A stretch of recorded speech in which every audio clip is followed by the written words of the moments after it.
I feel like this series is meant to be if like you were in a coma for a month and are a fan of pop culture and the internet and you missed out on everything that happened.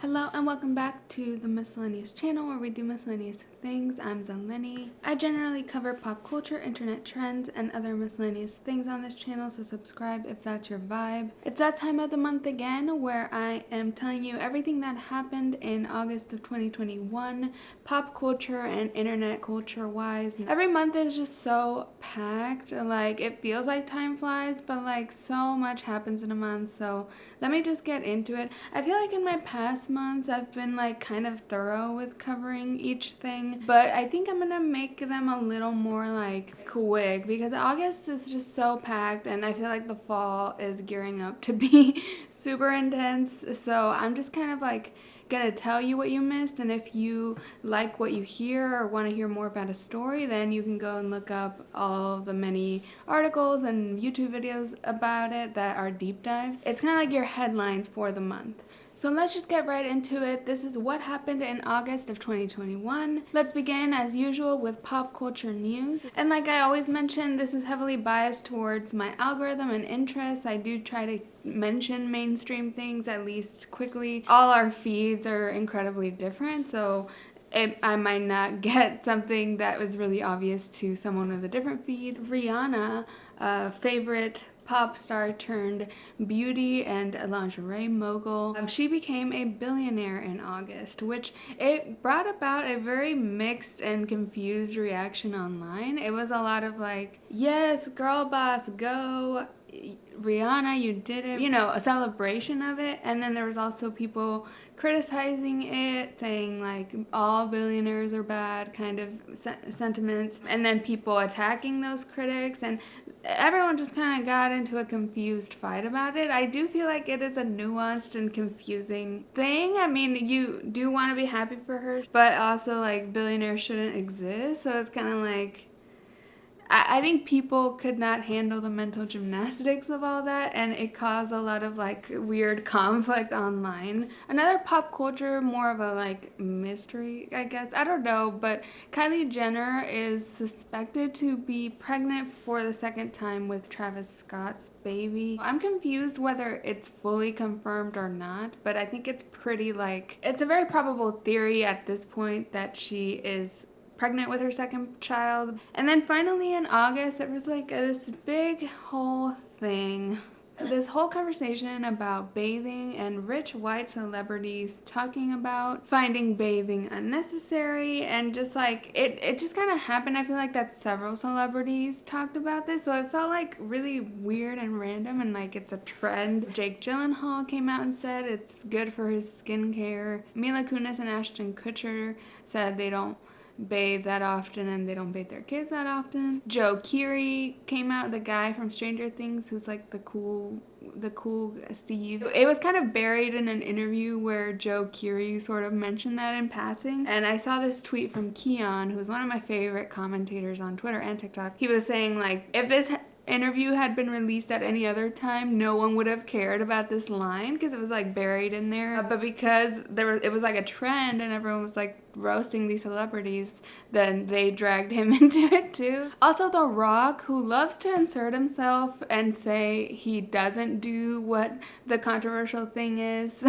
The Rock came out and said he does bathe a lot because he works out a lot for his muscles. But it's just funny because last month The Rock was saying like, oh, I wouldn't sue Disney for breach of contract, whenever like Emma Stone and Scarlett Johansson were talking about suing Disney. It's funny how The Rock is just like, just so y'all know, I don't do this. I bathe. I don't sue Disney. It's just like, okay, The Rock, no one asked, but okay. Okay, let's move on to TV and movie news, and I think there's a lot, so I'm sorry if I missed your favorite show. Please let me know in the comments, as usual, if I miss any trends or shows or anything you're excited about that came out in August. How I Met Your Father is a new reboot of How I Met Your Mother that is currently in production. They released some like casting news, and it stars Hilary Duff, so when I first heard about this, I was like, fuck that. I actually never watched How I Met Your Mother, so I can't have that much of an opinion, but I've heard it's kind of like a shittier Friends, which I know a lot of people aren't fans of Friends, but now I'm like interested in How I Met Your Father because my childhood hero Hilary Duff is the star, and I saw they've been filming. Another piece of little TV news, it's not quite TV related, this could have been in the pop culture section, but it's TV related I guess, but it's been rumored that Jennifer Aniston and David Schwimmer are dating or like talking right now, and it's kind of like so weird and it's kind of surreal for people that know them. And it's just after the Friends reunion, they had mentioned on the reunion that they had crushes on each other like in the first season, but it never worked out. It was like right person, wrong time. It's kind of rumored they might be dating, but this might just be media hoopla, like wishful thinking. But there was a lot of like excited reactions from Friends fans. The past few months have been sort of covering the Powerpuff Girl reboot because it's been one of the most controversial ones that it hasn't even come out or is close to coming out, but it's caused a lot of like controversy because the outfits were bad, the script leaked and it was bad, and it's just like people hate this show for good reason. In August, one of the leads, I think the girl that plays Blossom, left the reboot because I don't know why, but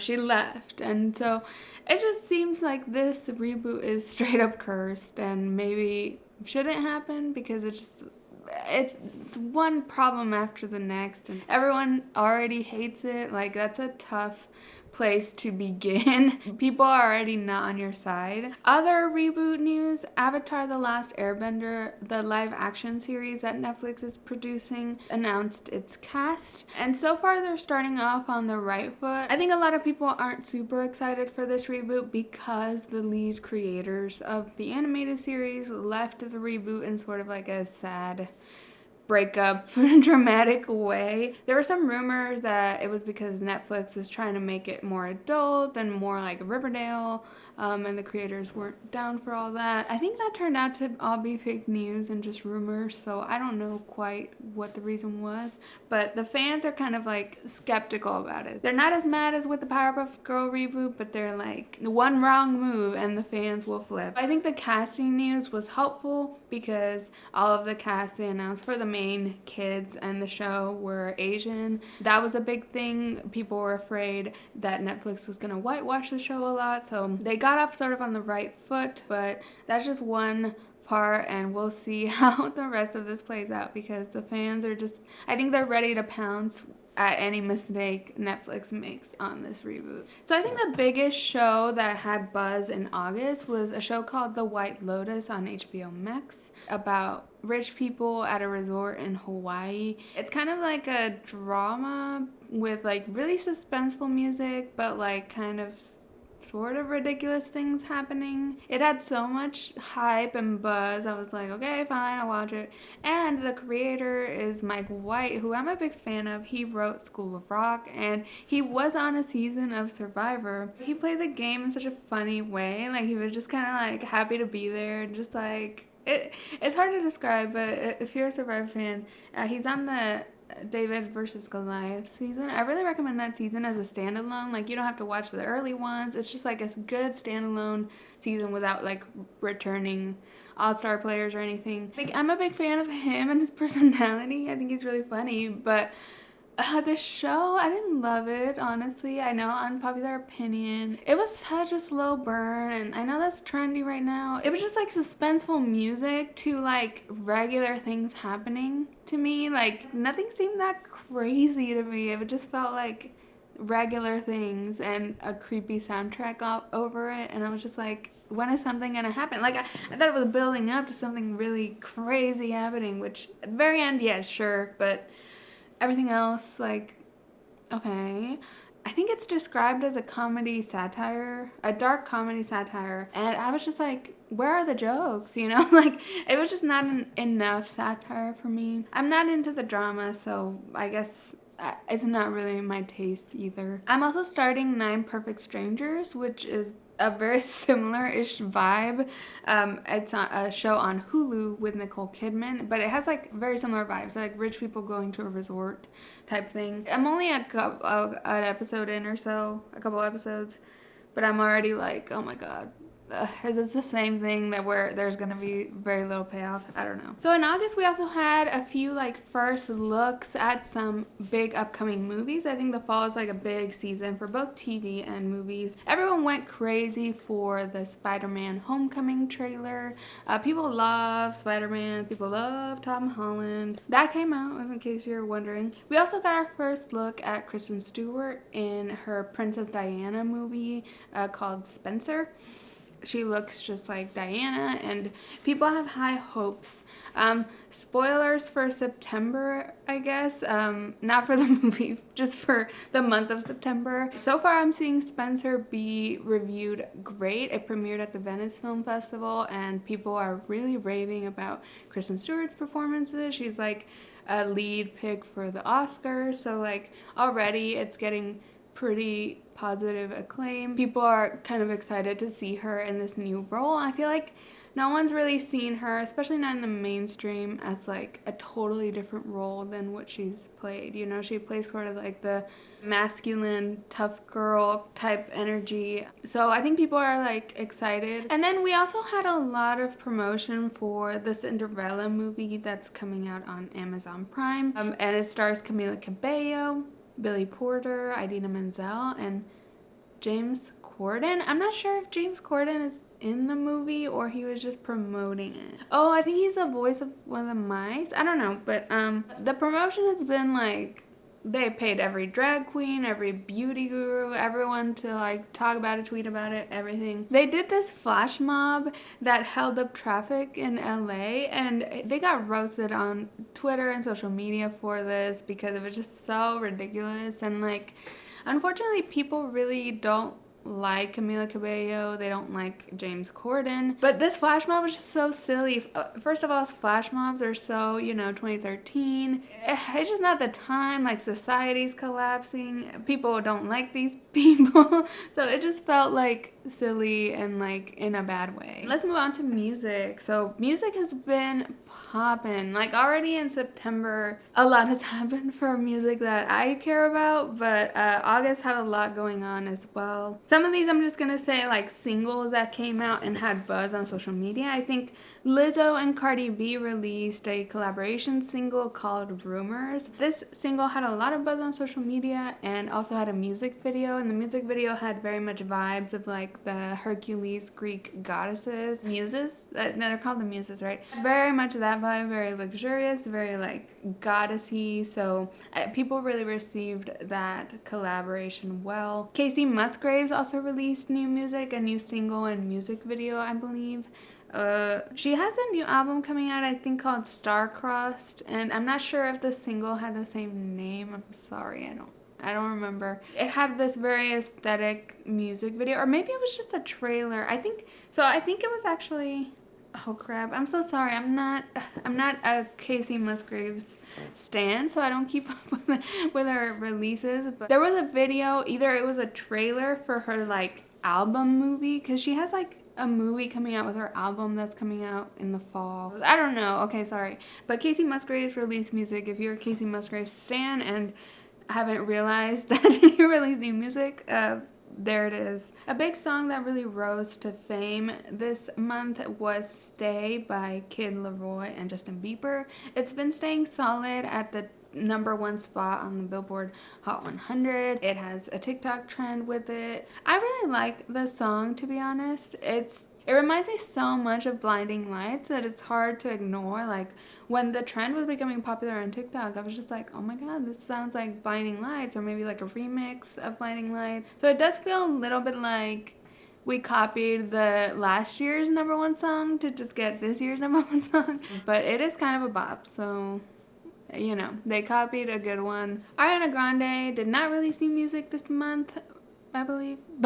But she did do a Fortnite collab. These Fortnite collabs I really enjoy. I did go in and watch it. I made my boyfriend Cameron get into it. The way the concerts work, you have to like be there at the right time. Like it's like an actual concert. You don't just play the video. There's crazy cool graphics and you can sort of move around her. It's very cool. I really want more of these experiences from artists. I'm interested to see more artists collab with video games because it just seems like such potential. Like these concerts on Fortnite are really fun. The artist is always like giant and you're just like looking at them or circling them or just like, you can really do a lot that you can't do like in a music video because the effects are too difficult, or at an actual concert you can't be doing all that. So I want more artists to jump on it. I'm glad Ariana did because I wanted to see someone girly. The last concert they did was Travis Scott and I was just like, it was cool. I went to that one too, but I don't like his music. It was really cool to see a girly, like feminine aesthetics concert with Ariana Grande. It also brought like a lot of like gear for players and like you could make your character look like Ariana, which is really cool. I was trying to get Cameron to buy some of those, but I think they're expensive, so I don't think he got them. Let me give some music adjacent updates before I get into albums. So Britney Spears had another sort of step in her conservatorship battle. We've been following that on my videos for the past few months. Apparently her father like resigned or is stepping down as conservator. It does not mean she's free. I think a lot of people when this news broke thought it meant she's free, yay, her dad's gone. But it's a lot more complicated. It's like court legal stuff that we don't understand. So I think it's just, again, a step, and it's been good that every month I've covered there's like a step or two towards freedom. Other news are that the VMA nominations came out. That's the MTV Video Music Awards. I don't totally remember the nominees, but I get the feeling that at the VMAs, Olivia Rodrigo is going to sweep. I don't know that Sour is going to be such a big like Grammy album particularly. Maybe Olivia Rodrigo's music is more, you know, teen based and simple, I guess, and it's her debut, so I feel like the VMAs is her best chance at like really sweeping. She had such a huge era with Sour that's still going. I just feel like it's her year to take it all. But also, I mean, Doja Cat has been having a huge year. I mean, Billie Eilish has released. Lil Nas X has released some videos, so we'll see how the VMAs go.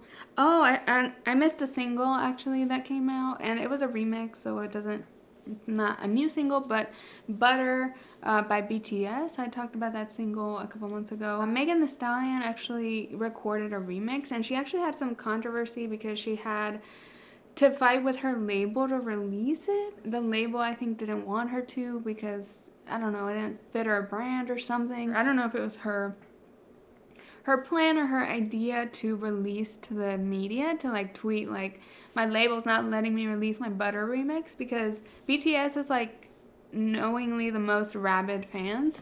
If she's gonna tweet that, then she knows she's gonna get like the public. It's like running to the media when you need help with something, and it worked. They released the remix. And finally, a lot of album related news, or a lot of album drops in August. So Lil Nas X released his album cover for his upcoming album. So the album's not out yet. He's released a couple singles. His cover for Montero is one of my favorite album covers I've seen this year. I'm obsessed. Like, this is so my aesthetic. Like, it would be part of the mood board for this set. I love me a feminine technology, synthetic nature vibe. Like, this is so... There you go. I'm obsessed with this cover. He released a really cool video for the track list. So Lil Nas X is just doing everything right for promotion. He even had this maternity shoot to announce that his album's almost here. I don't know about the pregnancy shoot thing. It's not weird. It's just like, I learned some things about the Halsey. So let me get to Halsey. Okay, so Halsey released an album as well called If I Can't Have Love, I Want Power. Sort of about her journey to motherhood and with pregnancy. I listened to her song that's like, I'm not a woman, I'm a god. I like that song actually, and the video was very like ethereal. At first I was like, how is she gonna make like pregnancy kind of cool and glamorous for an album? But after seeing that music video, I was like, okay, I get it. Like, it's more like indirectly like she's a god for, you know, bringing life into the world kind of thing, which I totally get the vibe and the connection to pregnancy and motherhood. I don't know how verified this information is. I saw it like on Reddit, but they were saying that like they didn't want to give her magazine covers while pregnant because they either wanted to brand the cover like a maternity shoot or not, and the magazines were like, we're not interested in a maternity shoot, sorry. And Halsey was just like, it's not a maternity shoot, I just want to promote my album, and I happen to be pregnant as well. And Lil Nas X got on a magazine cover pregnant. I think it was People magazine. I don't know if it was the official cover or like an online thing. So it's kind of like, is it a double standard that like Lil Nas X gets to sort of make a little joke about this? Might just be rumors. So Kanye West also released an album. I think it was a surprise drop. I think people knew it was coming but weren't sure when. His album called Donda, and it just has like a black square as the cover. I don't know much else about it. I think reception has been mixed. He had some controversy for like some of the features he had. And finally, Lorde released her album Solar Power this month, and it had also mixed reactions. I think it was long anticipated. Her last album was in 2017 and it was like highly critically acclaimed and a big fan favorite album. I feel like it would have been received well if like the world was in a happier state. The vibe I'm getting from Lorde fans, which I haven't listened much to the album, just the singles, but the whole vibe is very opposite to what Lorde has done before. The vibe is really happy, the colors are yellow, it's beachy, and like she is so happy with her life. Her past albums have been very angsty and moody. I think in general people are more likely sad right now with the whole pandemic and natural disasters, all these kinds of things that are making people's lives feel not so happy and sunshines and rainbows like her album. I think it's a bit of like a read the room thing where like people are not relating as much right now. I'm kind of just speculating as like an outsider seeing the reaction, which some people did really love it. It's not fully negative, but there were a lot of think pieces on pop heads that were like, what are albums from your faves that disappointed you? And just like indirect like threads about Solar Powers. If you're a Lorde fan, let me know what you thought. It's not my vibe at all and not my type of music. So I think Mood Ring was kind of fun, which was like a parody song she had on there of like basic pop. So okay, now for the cancel watch. The cancel watch this month is old. Usually the cancel watch is like young influencers, but this time it is Gen X or boomers? No, Gen X. First of all, Matt Damon came out and said that he just recently stopped using the F slur because his daughter like pressured him to stop. And he really got dragged online for this, rightfully so. It's kind of like one of those things where like, you didn't have to say anything, just like grow privately on that one, because if you're not in trouble for it, then just keep quiet and learn on your own, and don't say like, oh, I used to be homophobic, but now I'm not. It's just like, people didn't know you were homophobic, so why are you bringing that up? It was just kind of a stupid PR move, in my opinion, and he got roasted online for it. Another one was Carrie Underwood, who very indirectly seems to be anti-vax. Like, it's not confirmed, like she came out and said, I'm anti-vax, but most people aren't coming out like that. She liked a tweet from like an anti-vaxxer and about schools not having mask mandates or something, and people found that out and sort of put it together that she's like very conservative, at least on the COVID issue. And yeah, she got kind of dragged and canceled online. Honestly, yeah, like my opinion of her did lessen after this. Let's move on to social media and what's been going on. So Twitter changed their font.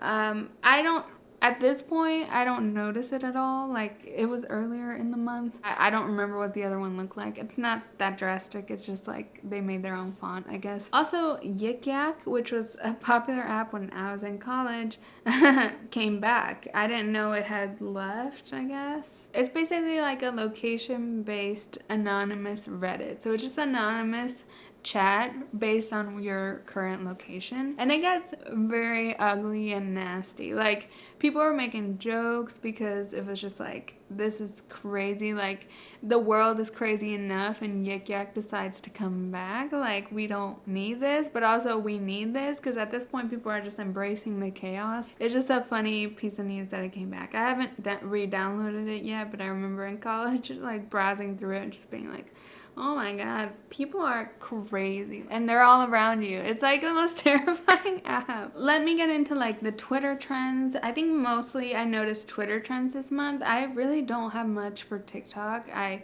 tried to ask you guys, and I'll get to TikTok in a sec. On Twitter, there were a few trends this month, or a few like viral news stories too that people made a lot of jokes about. One meme format I noticed was like this person that's like angry and like yelling. Like, I don't know where this meme comes from, but I noticed this one was popular in early August. There was this article that came out, I don't know if it was Forbes or one of these like economy magazines, but there was it was about this kid that's like interested in crypto and made a bunch of money on cryptocurrency, and he just looked so like caricature-ish that people just made a lot of jokes about this kid. So a huge meme trend this month was my fall plans versus the Delta variant, because the Delta variant became a big threat to the United States. This meme format, I feel like, has been around and just gets applied to like every new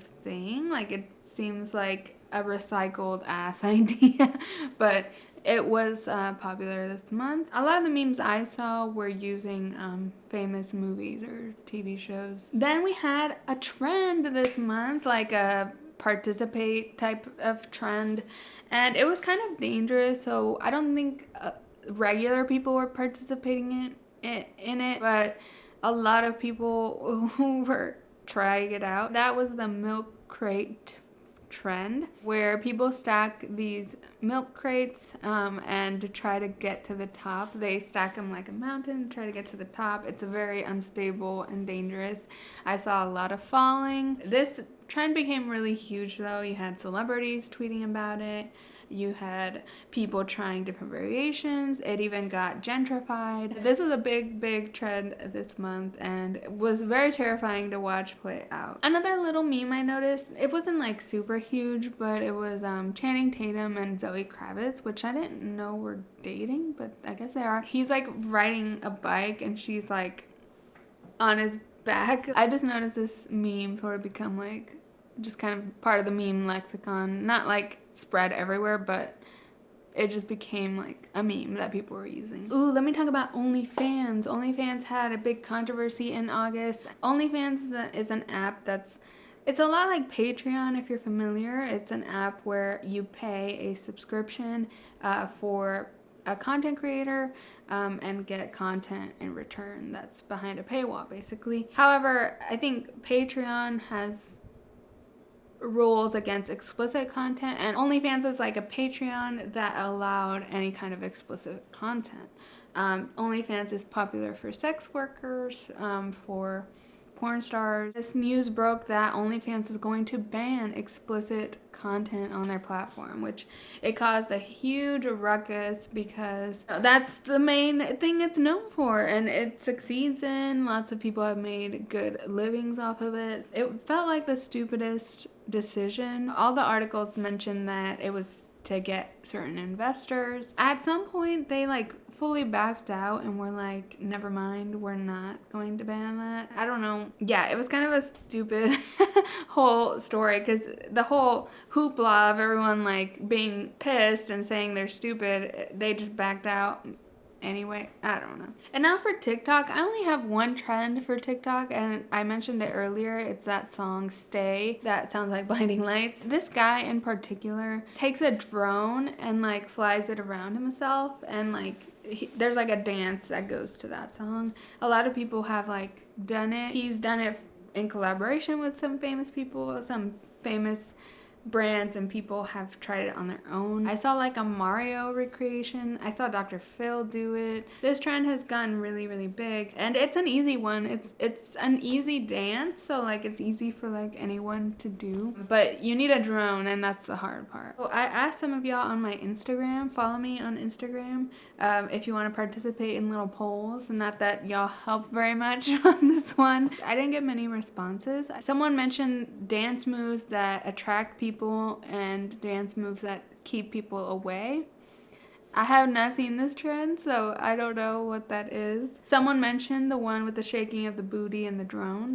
That's the one I mentioned. That's the only one on my list. Someone mentioned Here Comes the Boy, which is like a sound that you play for an animal coming to you. I think I had actually put it in last month's and I cut it out for time.